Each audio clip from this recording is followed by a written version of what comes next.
आगे नवरात्र भी आने वाले हैं। लेकिन 2 मेरे पास राशन डिपो हैं, उनके पास 10,000 पॉपुलेशन उसके ऊपर कैटर कर रही है। मैं मिस्टर सीपीडी से गुजारिश करूंगा कि रामबन और मैत्रा टाउन में जो गिरदनों में पंचायतें हैं, परनौत, मैत्रा ए, मैत्रा बी, ततारसू, सिंचा, बलावत, बागना, इन 5-10 पंचायतों को जो है 2 वो स्टोर दे रहे हैं, डिपो राशन दे रहे हैं, वो और शहरी भी वहीं कर रहे हैं। अभी देखिए ना, बदकिस्मती की बात है, शहरी भी रामबन में और इफ्तारी भी रामबन में हो रही है, 2-2 4-4 घंटे लाइन में खड़े रहना पड़ता है। इसमें ये स्मार्ट मीटर्स इंस्टॉल किए जा रहे हैं, लोगों ने कॉपरेट किया है, लेकिन बदकिस्मती से महकमा जो स्ट्रीट लाइट्स थी वो डिस्कनेक्ट करते हैं और कहते हैं इसके लिए आपको किसी महकमे के पास जाना है, रूरल डेवलपमेंट के पास या अर्बन डेवलपमेंट डिपार्टमेंट के पास, वो हमारे साथ एग्रीमेंट करें तब ये लाइट्स लगा देंगे। लोग सफर कर रहे हैं, इसके लिए बारे में जरा मोहतरमा Sakina Yusufzai, minister in charge education. Sir Gupta, जनाब सजाद गनी लोन, श्री बलवंत सिंह मनकोटिया, श्री आर.एस. पठानिया, श्री शक्तिराज परिहार, श्री दिलीप सिंह परिहार, मीर मोहम्मद फयाज, श्री युगवेद सेठी, जनाब वहीदुर रहमान पर्रा, श्रीमती शुगुन परिहार, डॉक्टर सुनील भारद्वाज, श्री दर्शन कुमार, श्री कुलदीप राज दुबे, श्री मोहनलाल, श्री सुरेंद्र कुमार और जनाब रफ़ीक अहमद नायक की तरफ से कट मोशनस मौसूल हुई हैं, जिनको मैं वक्त बचाने के लिए मूड तस्वर करता हूँ। उनकी फ़हरिस्तें आपको पहले ही फराहम की गई हैं।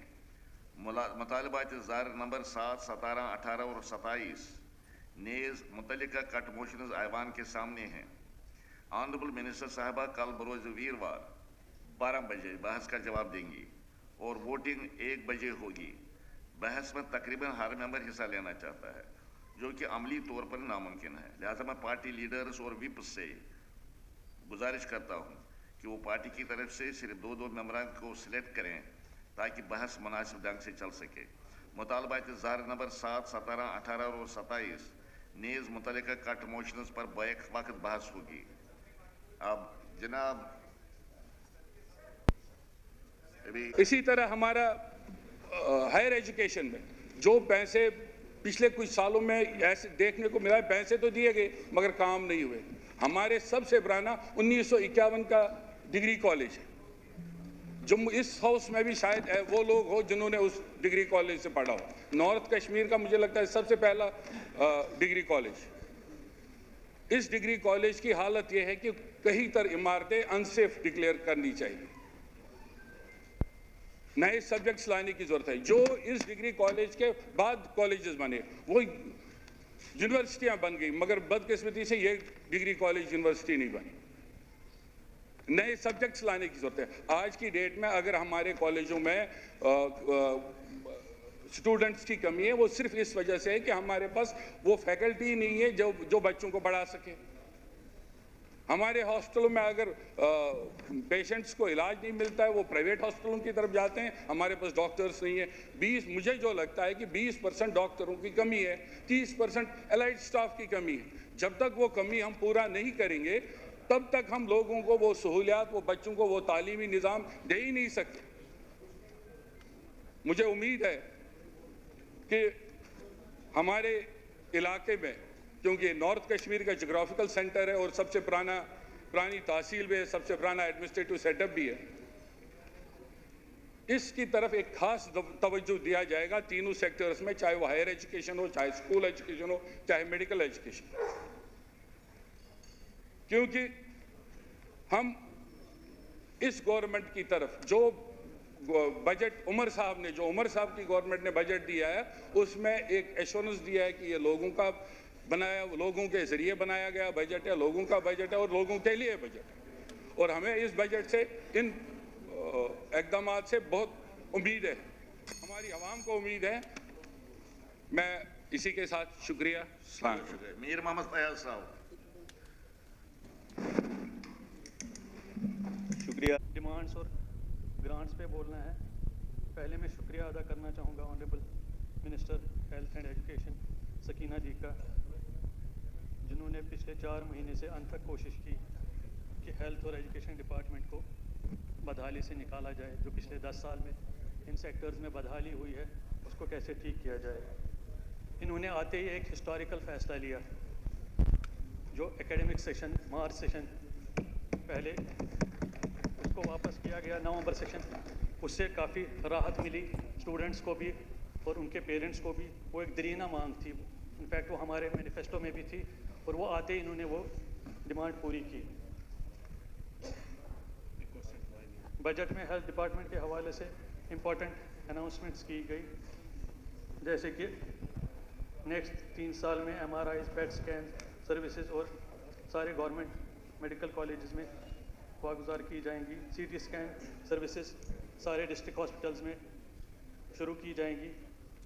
और मोस्ट इम्पॉर्टेंटली जो डायलिसिस सर्विसेज है, जो आज एक आम बीमारी हो गई है और जो सबके साथ जुड़ी है, ये सब डिस्ट्रिक्ट हॉस्पिटल लेवल पे शुरू की जाएगी। ये एक बहुत हिस्टोरिक फैसला है। मैं कल बजट पर बोल न सका, कुछ बातें थी एजुकेशन के बारे में, हेल्थ केयर सिस्टम के बारे में, लेकिन इतना ज़रूर कहूँगा कि जहाँ तक एजुकेशन का ताल्लुक़ है, सबसे पहले ये कि हमारे honourable minister she is doing what ever is possible.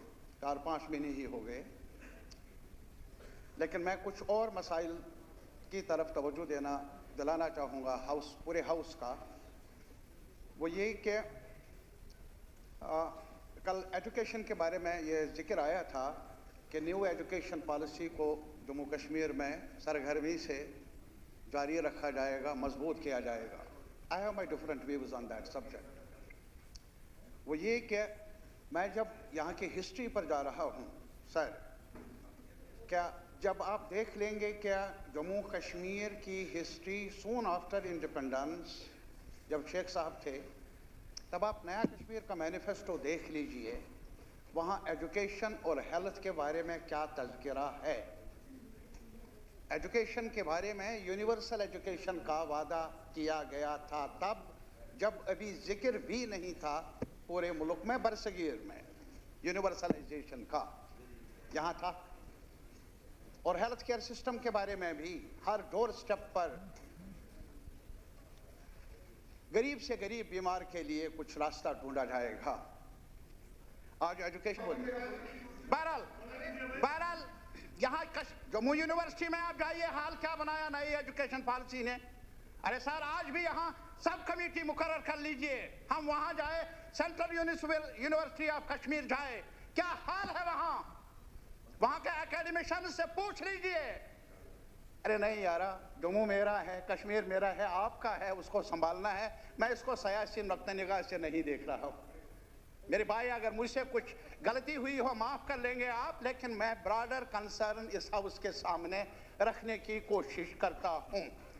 दूसरा सवाल अभी हेल्थ का, मैं सिर्फ यही कहता हूँ, एक गुजारिश है मेरी, जहाँ तक हेल्थ का ताल्लुक है, एजुकेशन का ताल्लुक है, पब्लिक हेल्थ, पब्लिक एजुकेशन, इसको मार्केट के हवाले मत कीजिए। एक बीमार, मैं एक मिसाल आपको देना चाहूँगा, कश्मीर में सौरा इंस्टीट्यूट नाम कुछ भी हो, आप उसका नाम बदल दीजिए, ना बदल दीजिए, क्या कुछ कर लेंगे, ये सजा अगर आप मुझे देंगे दीजिए, लेकिन ये सजा गरीब, वो गरीब जिसके पास प्राइवेट अस्पताल में जाने की फीस नहीं है, उसका दरवाज़ा यही है सौरा का, यहाँ जम्मू मेडिकल कॉलेज का, उसको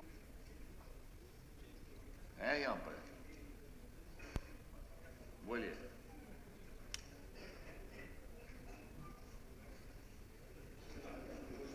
नमस्कार सर, बहुत बहुत धन्यवाद। मैं बात करूंगा अपनी विधानसभा से।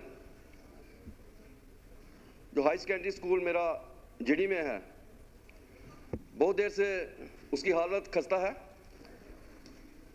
और मैं मंत्री साहब से गुजारिश करूंगा कि इसमें थोड़ा ध्यान दिया जाए। इसके साथ साथ ही जो बाकी स्कूल हैं, बड़े सारे स्कूल जो हमारे मर्ज हुए हैं, उन पे ध्यान दिया जाए। मैं हेल्थ सेक्टर की बात करूंगा। मेरा जो हॉस्पिटल पीएससी है, उसको अपग्रेड किया गया है, मगर वहाँ पे फैसिलिटी कोई भी वहाँ पे प्रोवाइड नहीं है।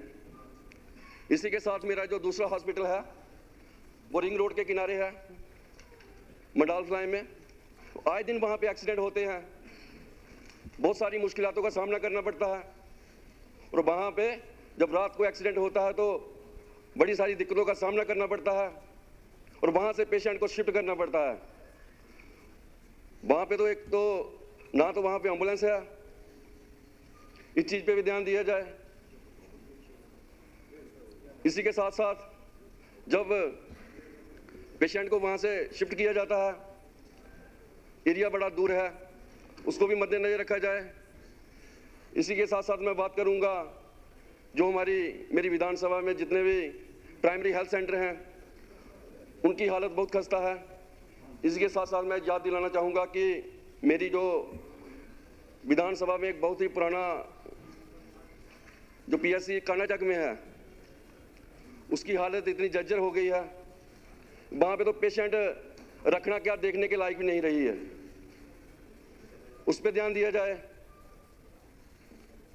हमारी प्राथमिकता यही रहती है कि सबसे पहले एजुकेशन और दूसरा हेल्थ, इन दो चीज़ों को मद्देनजर रखते हुए मुझे लगता है कि इन सब चीज़ों पे ध्यान देने की ज़रूरत है।